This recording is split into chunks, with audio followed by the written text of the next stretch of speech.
Good morning guys! Welcome to watch my video. So, nung nakareceive po kami ng isang parcel galing sa Lazada guys. Ito po ay binubuksan ko na ngayon. So, tingnan po natin kung ano ba tong laman na ito. So, ayan, ang ganda guys ng pagkabalot. Ito po ay pulo ni Habibi guys. Nag-order po ako para advance Christmas gift sa kanya guys. Tingnan natin kung ano elegant ba tong klase sa polo na ito kasi ang ganda-ganda doon sa guys picture po niya. So ito po guys, tingnan po ninyo. Ang ganda-ganda ng print po niya. So elegant na elegant po guys.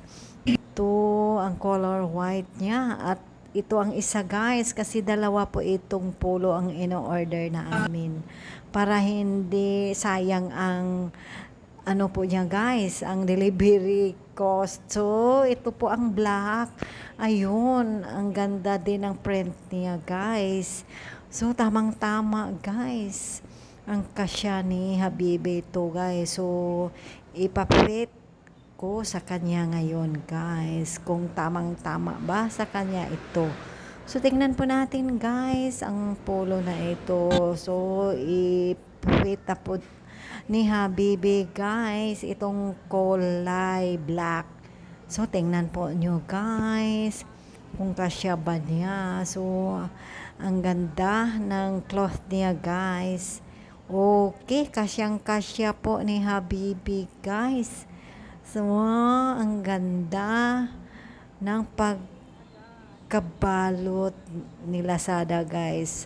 At saka sa ngayon guys, isunod na naman natin tong kulay puti. O, tingnan nyo, kasyang-kasya ni Habibi.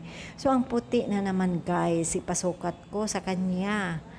Kasi parang makita ako kung gaano kalaki o exact ba ang measurement po namin na ginagawa guys. Kasi before kami nag-order, sinukat po namin ang kanyang guys. So, cut sa shoulder, sa guys, sa kanyang katawan, sa kanyang breasts, o lahat-lahat guys para hindi guys, hindi magkamali ang sukat niya. So, tingnan po nyo guys.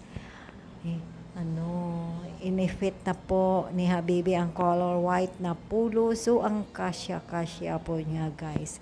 So, thank you. Ang ganda ng clothes at tamang-tama guys. May pang na si Habibi, may pang simba na po sa Sunday. Okay guys, thank you for watching my video. God bless.